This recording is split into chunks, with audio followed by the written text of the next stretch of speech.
Hi everybody, welcome to our homestead and welcome to our channel. Here's Jared getting ready to bring this big bale of hay out to the cows over there, which I need to go over and help him before the cows. Hold on, don't roll it yet.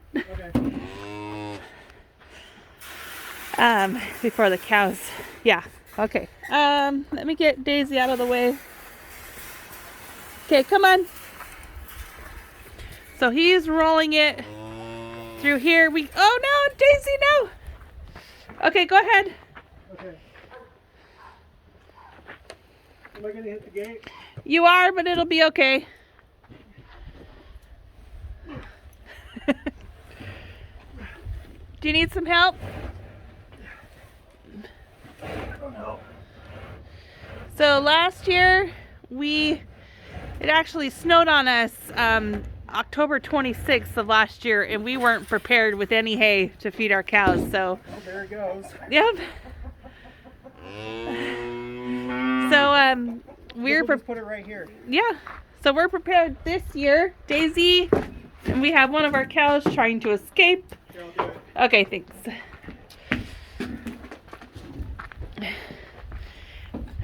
They like to scratch themselves on the hay. So we're prepared this year and we got our bale, and this bale should get us through all winter. Just this for all three cows.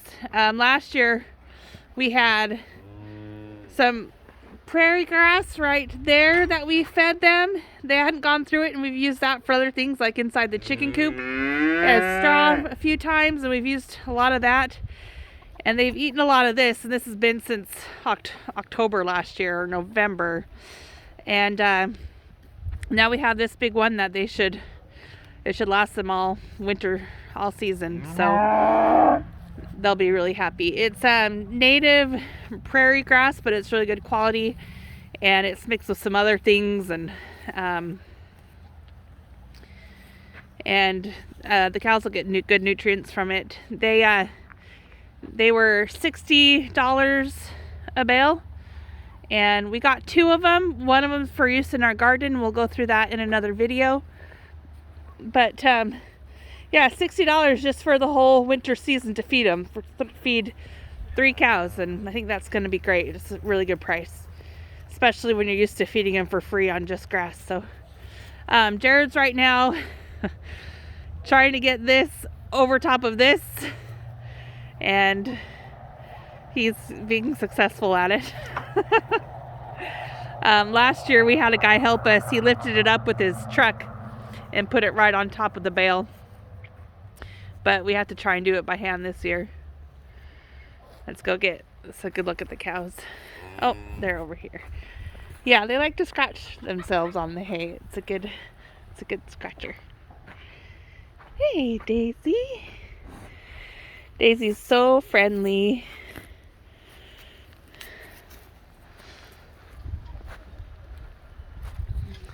So with our garden, we're gonna put it down. It'll be great weed control. It'll kill our grass and get it ready for next gardening season. And it'll add nutrients and compost to the garden, so that'll be good. And when we plant our vegetables in it, our seeds, we're gonna pull apart the hay, so it'll be layered about 8 to 10 inches high, and we'll pull the hay apart to make holes in it and plant the seed on top of the soil and cover it in a little bit of compost. The guy who gave us the hay bales, or we bought the hay bales from, he gives us cow manure for free that's been composted, so that's what we're going to use this year. We did it last year for our garden too, and it was a lot of work because we spread it out over our full garden, and we just shoveled it from the back of a truck, and it took 2-3 loads full. I'm not exactly sure, but man, that was tough work. But this year I'm just gonna get some buckets full, some large buckets, some bins full of the cow manure, and is it gonna work? I'm trying, I don't know. Do you need me to lift up one end? I don't know yet. Okay. Oh gosh, this is hard.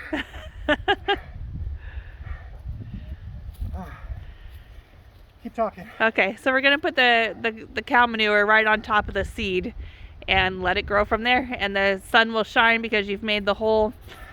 You've moved apart the hay, and it's gonna just grow like that. And it's great because when you have weeds that show up, they usually show up because the seed has grown in the hay, and they're really easy to pull. Or you can just put the or you could just put the hay over the weeds, like enough of it, and it won't get any sun, so it'll kill the weeds. So this is using hay is a really cheap way to prep your garden. Careful, Daisy's over at that end. You might smush her. And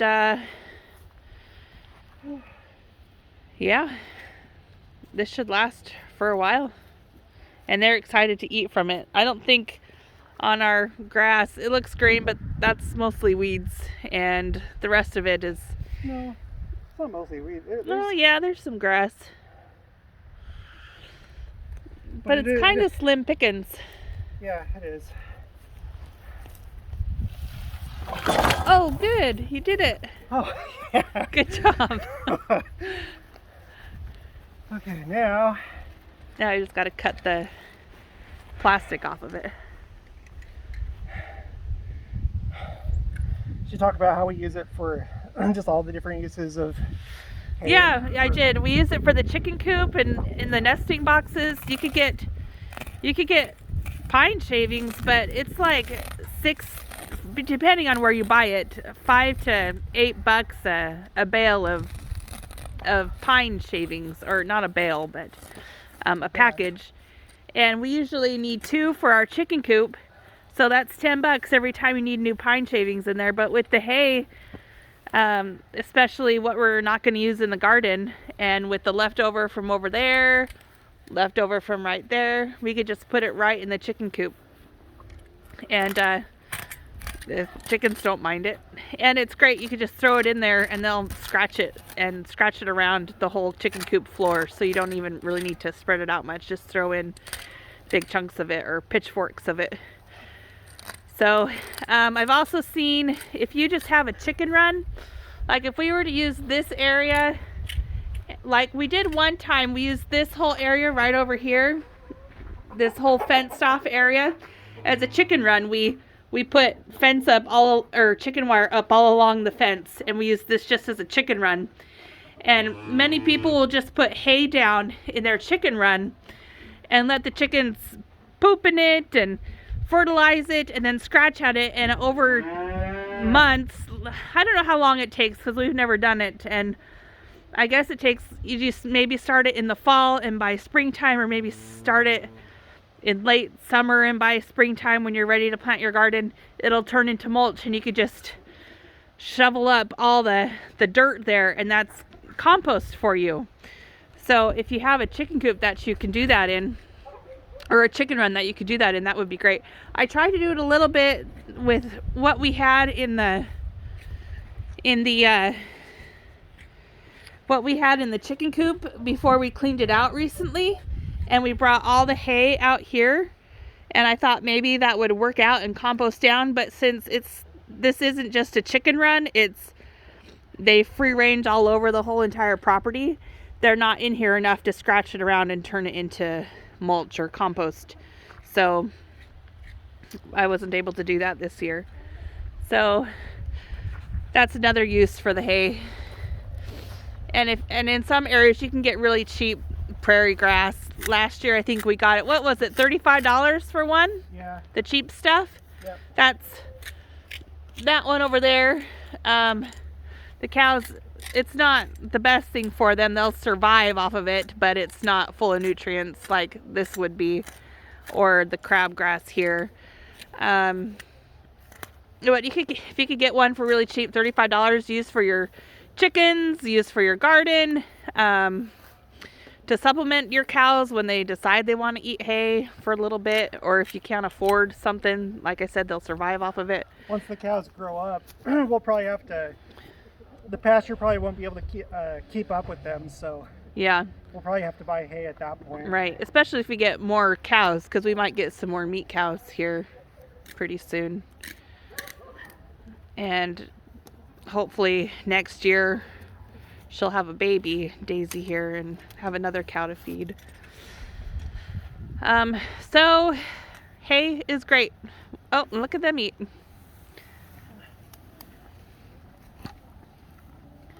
I wonder, is Vivian eating? Oh no, she's over there. Vivian, I'll see if I can get her. Okay. Let me take a look at this. You guys like it? Seems like you do.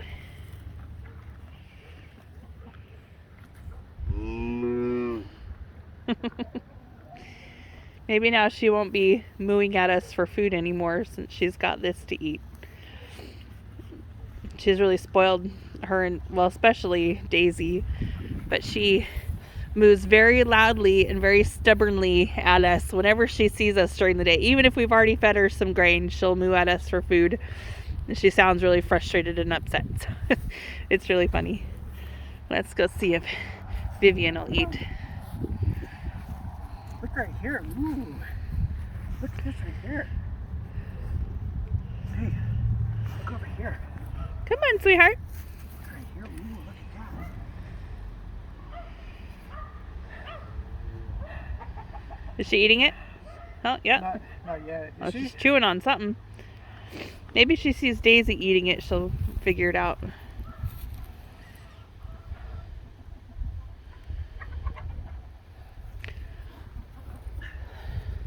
Look.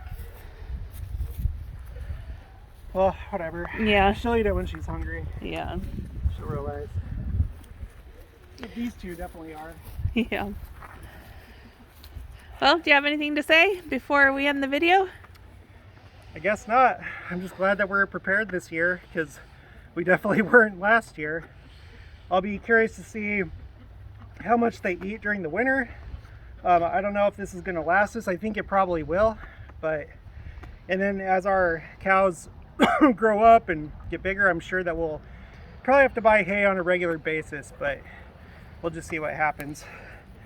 But I've been really waiting for this. I've been wanting to get this hay just to feel that security, knowing that we're good for the winter. And now it's here and we are good to go. Yeah. So that's nice. yeah. Yeah, Go ahead. we got a lot of homestead stuff done today if you watched the previous video, but today's been a big day on the homestead, and I feel really prepared for the winter and just for how we do everything. You know, we jumped in head first not really knowing what we were doing. We got excited about animals. We got a lot of stuff or a lot of animals, and sold a lot of animals, and eventually now we got it to the point to where we want it, and it's just coming along. Yeah, I guess it's all just part of the learning process. Right. We experimented with a lot of different things, everything from fences to goats, chicken runs, different coops, just all sorts of different animals. And it was really fun to have that goose, and it was fun to have the guineas, and it was fun to have the turkeys. I really liked having the turkeys, especially the tom turkeys, because they just when they feather up, during mating season, they just look like that traditional Thanksgiving turkey, the type that we had. Yeah. And but no, we've had our fun. We've experimented, and I think we've settled on let's just simply have cows, run probably something like 4 or 5, maybe even 6. I guess it just depends. Cows, and then we'll just have chickens. Chickens are really easy. We get a lot from them. You get eggs, and then you can process them as well for meat. So I think that this is right now the peak of our homestead, where we're at, what we did today with getting rid of the guineas, opening up those wooden troughs, excuse me, those chutes, those troughs. It just makes it so much easier to feed the cows their grain. And what we're going to try and do with the chickens is you're supposed to close up their coop at night because to help keep predators out. But we live in town. Now, it is at the edge of town, just like right over there, you know, it starts to become country. But there's not a whole lot of, we haven't really seen a whole lot of predators. Like, the only one that we've really seen is just a possum that seems to live underneath our porch. And there was a skunk once. Okay, a skunk.